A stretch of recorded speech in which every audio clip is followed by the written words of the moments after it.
Hello everyone. आज की इस वीडियो में हम लोग पढ़ने जा रहे हैं 10वीं कक्षा के संस्कृत का 5वां अध्याय, जिसका नाम है भारत महिमा। इसी को हिंदी में हम लोग बोलते हैं भारत की महिमा।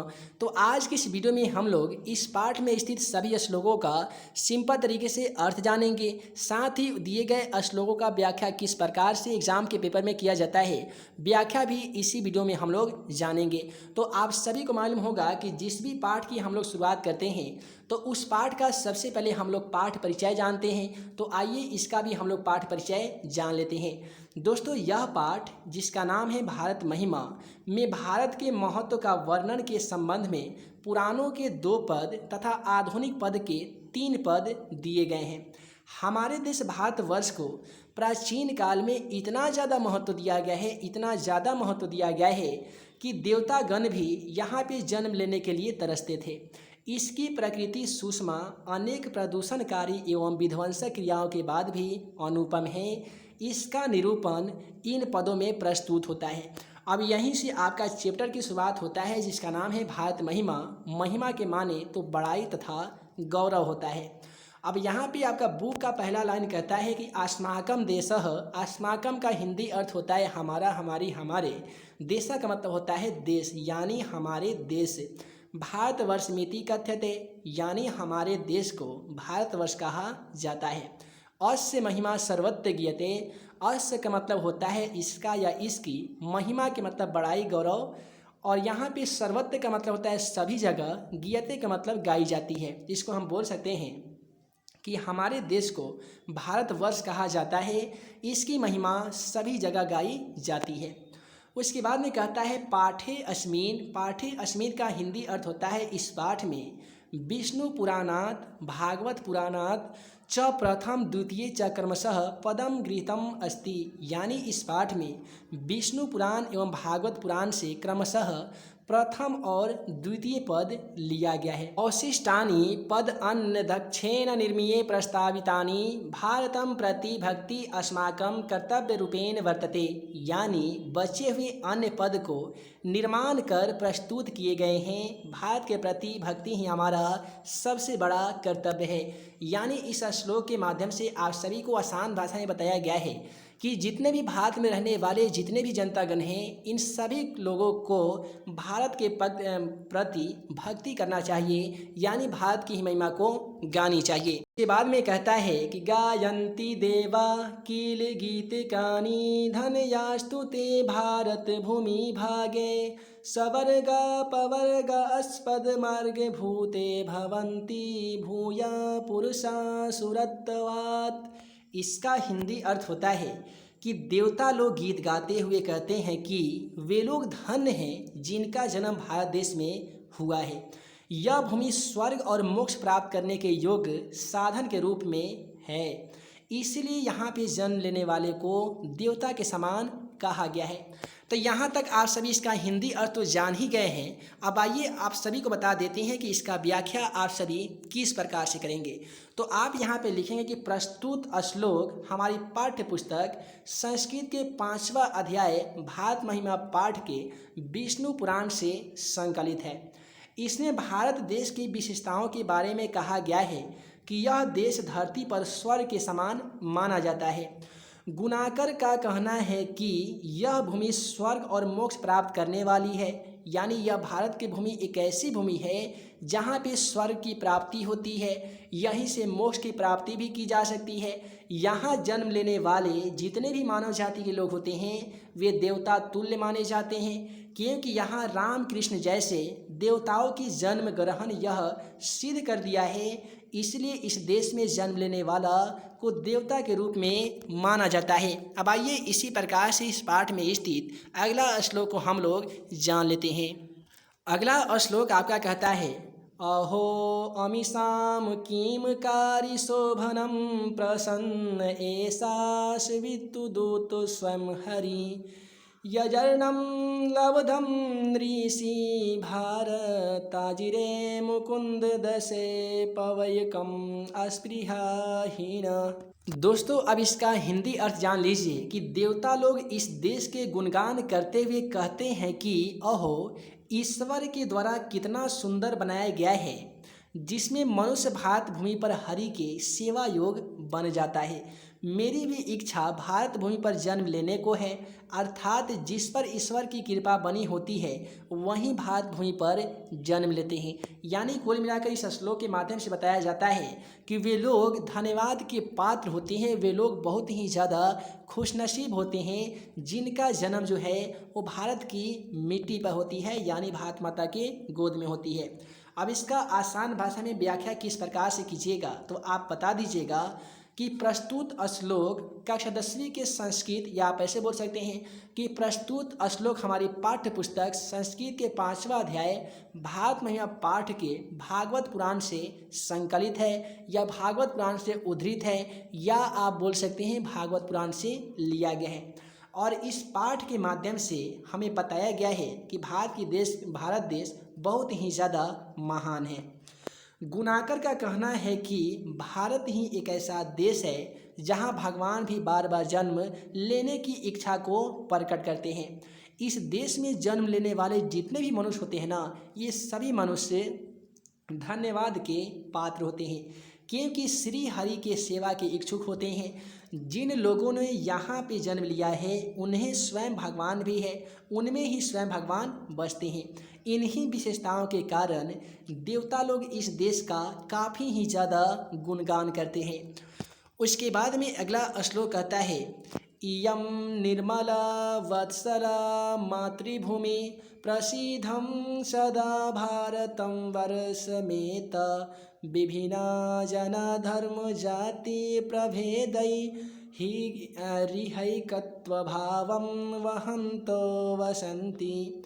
अब इसका हिंदी अर्थ होता है, देखिए यहाँ पे बोला गया है इयं निर्मला वत्सला मातृभूमि। इसका हिंदी अर्थ होता है कि हमारी जो मातृभूमि जो भारत माता है ये बहुत ही ज़्यादा कोमल तथा पवित्र एवं ममतामयी है। यहाँ पे आप कह सकते हैं कि यह भारतवर्ष प्रसिद्ध है, यह भारतवर्ष जो है प्रसिद्ध है। यह भारत भूमि हमेशा पवित्र एवं ममतामयी मानी गई है और मानी भी जाती है। फिर बोला जाता है विभिन्ना जना धर्म जाति प्रभेदई। यहाँ भिन्न भिन्न यानी अलग अलग जाति धर्म के लोग बिना भेदभाव किए एकता के भाव में रहते हैं। यानी अलग अलग जाति के लोग, भारतवर्ष एक ऐसा देश है जहाँ भी अलग अलग जाति के लोग बिना भेदभाव किए एक दूसरे के साथ मिलजुल कर रहते हैं।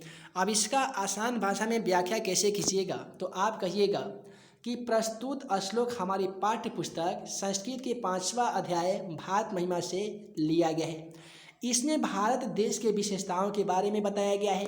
अब क्या बताया गया है तो इस पाठ के माध्यम से विद्वानों के द्वारा कहा गया है कि भारत ही एक ऐसा देश है जहाँ पे विभिन्न जाति के लोग आपस में मिलजुल कर रहा करते हैं, और वहाँ पे भारत के लोग ही एक साथ मिलजुल कर एकता का परिचय देते हैं, जो अन्य देश के लोग देखकर इसे बहुत ही ज़्यादा प्रभावित होते हैं।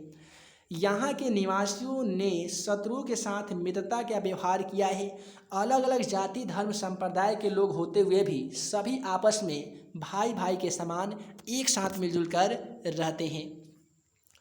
उसके बाद में अगला यहाँ पे श्लोक आपका कहता है कि विशाला अस्मदीया धरा भारतीय सदा सेविता सागरै रम्य रूपा वनै पर्वतै निर्झरै भूति वर्हन्ति भिरेशा शुभा चाप गाभी। अब इसका यहाँ पे हिंदी अर्थ हो जाता है कि हमारी भारत भूमि विशाल मनोहर तथा बहुत ही सुंदर ऐश्वर्य वाली है, यानी बहुत ही ज़्यादा मनोहर है। मनोहर किसको बोलते हैं? जो देखने में ज़्यादा ही प्रिय हो। यहाँ पे सागर, वन, पर्वत, झरना इत्यादि बहती हुई नदियों के समान हमेशा सुशोभित है।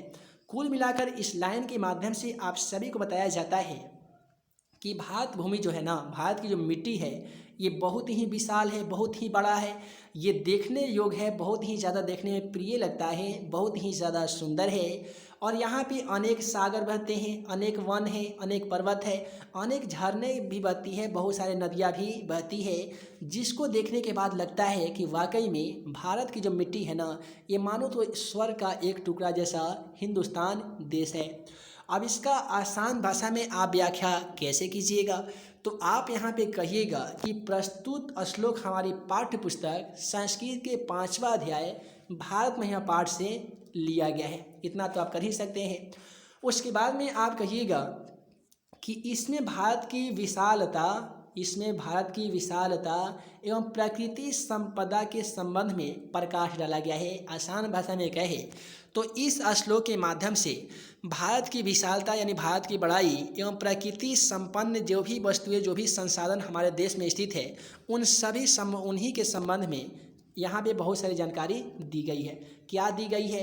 तो कहा जाता है कि भारत एक विशाल देश है, यानी भारत एक बहुत ही बड़ा देश है।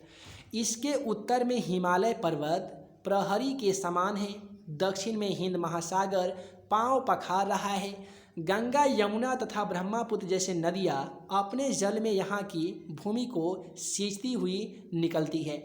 तो वहीं पे वन की बात करें तो वनों से मूल्यवान लकड़ियाँ एवं फल फूल प्राप्त होते रहते हैं। अतः भारत देश सभी प्राकृतिक संपदाओं से परिपूर्ण देश है। आसान भाषा में कहे तो भारत की महिमा को बताते हुए कवि कहते हैं कि भारत एक बहुत ही बड़ा महान देश है। इसके उत्तर में हिमालय पहाड़ है, वहीं से बहुत सारे अनेकों नदियाँ बहती है। वहीं पे दक्षिण में बात करेंगे तो हिंदुस्तान के दक्षिण में हिंद महासागर बहुत ही अपनी तेज रफ्तार के द्वारा बहती है। गंगा यमुना तथा ब्रह्मपुत्र जैसे अनेकों नदियाँ यहाँ पे जल यहाँ की भूमि को सींचती रहती है। तो वहीं पे बात करेंगे वन की, तो भारत में वन का फैलाव भी बहुत ज़्यादा है, जिससे हिंदुस्तान वासी को अनेक मूल्यवान लकड़ियों की प्राप्ति होती है, अनेक फल तथा फूलों की प्राप्ति होती है। अतः भारत देश सभी प्राकृतिक संपदाओं से परिपूर्ण है। यानी भारत एक ऐसा देश है जहाँ पे जितने भी प्राकृतिक संसाधन, जितने भी मूल्यवान प्राकृतिक संसाधन है, वो सभी संसाधन हिंदुस्तान यानी हमारे देश भारत में देखने को मिल जाते हैं। उसके बाद में कहा जाता है कि जगद गौरवम भारतम शोभनीयम सदा अस्माभिरे तथा पूजनीयम भवेद देशभक्ति समेषां जनानां परादर्श रूपा सदा वर्जनीय। अब इसका हिंदी अर्थ जानिए कि बोला गया जगत गौरवम भारतम शोभनीयम, यानी जगत गौरवम का हिंदी अर्थ होता है पूरे संसार का गौरव, पूरे जगत का गौरव। भारतम का मतलब भारत, शोभनीयम का मतलब होता है शोभनीय योग्य। उसके बाद में बोला गया है सदा आसमा भीरे तन तथा पूजनीयम, यह जो हमारा देश है ना, ये हमेशा पूजनीय है। उसके बाद में बोला जाता है कि भवेद देशभक्ति समेषां जनानाम, यानी यहाँ के जितने भी लोग हैं ना, उन सभी लोगों में देशभक्ति की भावना रहती है। परादर्श रूपा सदा वर्जनीय, और श्रेष्ठ तथा आदर्श रूप से सभी लोग एक दूसरे के साथ मिलजुल कर रहते हैं। अब इसका हिंदी अर्थ जानिए कि यह भारत देश शोभनीय और संसार का गौरव है। यह भूमि हम लोगों के द्वारा हमेशा पूजनीय है। यहाँ के सभी लोगों की देशभक्ति सदैव आकर्षणीय, श्रेष्ठ एवं आदर्श स्वरूप है। अब इसका आसान भाषा में आप व्याख्या कैसे कीजिएगा? तो आप बता दीजिएगा कि प्रस्तुत श्लोक या प्रस्तुत पंक्ति या प्रस्तुत पद हमारी पाठ्य पुस्तक संस्कृत के 5वां अध्याय जिसका नाम है भारत महिमा पाठ से लिया गया है। इस पाठ के माध्यम से या इस श्लोक के माध्यम से हमें बताया गया है कि देशभक्ति की विशेषता किस प्रकार से होती है। यानी इस श्लोक के माध्यम से देशभक्ति के विशेषताओं पर प्रकाश डाला गया है। अब किस प्रकार से डाला गया है तो आप यहाँ पे कह सकते हैं कि कवि कहना चाहते हैं कि हमारे देश में भक्ति इतनी मधुर है, इतनी ज़्यादा मधुर है कि विश्व इसके समक्ष नतमस्तक है। यानी विश्व के अनेक देशों के लोग, अनेक देशों के जनतागण भारत की भक्ति को देखकर सैल्यूट करते हैं, नतमस्तक हो जाते हैं, यानी सलाम पेश करते हैं। हर व्यक्ति में देशभक्ति का तीव्र भावना है। यानी प्रत्येक भारतवासियों के दिल में देश के प्रति बहुत ही मस्त भावना है, बहुत ही ज़्यादा प्रेम भाव है। सभी देश की रक्षा के लिए तन मन धन से समर्पित है। हिंदुस्तान में रहने वाले प्रत्येक नागरिक अपने देश की रक्षा करने के लिए, यानी हम अपने हिंदुस्तान की रक्षा करने के लिए तन मन तथा धन से हमेशा समर्पित रहते हैं। यानी अपने देश भारत की रक्षा करने के लिए सभी हिंदुस्तान वासी तन मन तथा धन को हमेशा न्यौछावर करने के लिए तैयार रहते हैं, समर्पित रहते हैं। इसके आदर्श आचरण के कारण हमेशा शोभनीय एवं पूजनीय माना जाता है। यही सब अच्छाई को देखकर अनेक देशों के द्वारा भी हमारे देश भारत को के आचरण को हमेशा पूजनीय माना जाता है, हमेशा शोभनीय माना जाता है। तो इस प्रकार से हम लोग आपका संस्कृत का 5वां अध्याय जिसका नाम था भारत महिमा, इस पाठ में स्थित पूरे 5 श्लोक का हम लोग आसानी तरीके से अर्थ जान लिए हैं, साथ ही इसका व्याख्या भी जान लिए हैं। उम्मीद है आज का यह वीडियो आप सभी को पसंद आया हो तो वीडियो को एक लाइक ज़रूर कीजिएगा। साथ ही चैनल पे नए होंगे तो चैनल को सब्सक्राइब करके बेल आइकन को दबा दीजिएगा, ताकि ऐसे ही कक्षा 10वीं का सभी सेट का एनसीईआरटी का सॉल्यूशन हमारे द्वारा जितने भी अपलोड किए जा रहे हैं उन सभी का नोटिफिकेशन आप सभी को मिल सके। साथ ही इसका PDF डाउनलोड करने के लिए नीचे डिस्क्रिप्शन बॉक्स में questionforexam.com वेबसाइट तथा एप्लीकेशन का लिंक दे दिया गया है। उस वेबसाइट पर जाके 10वीं कक्षा के सभी सेट का PDF आसानी तरीके से डाउनलोड कर सकते हैं। साथ ही टेलीग्राम चैनल को ज्वाइन कीजिए, वहाँ पे भी आप जाके क्विज आसानी तरीके से खेल सकते हैं। तो हे दोस्तों, मैं मुख्यमंत्री अंसारी जल्द मिलूंगा अगले वीडियो में नए VVI क्वेश्चन के साथ। तब तक के लिए वीडियो के लिए बहुत बहुत धन्यवाद।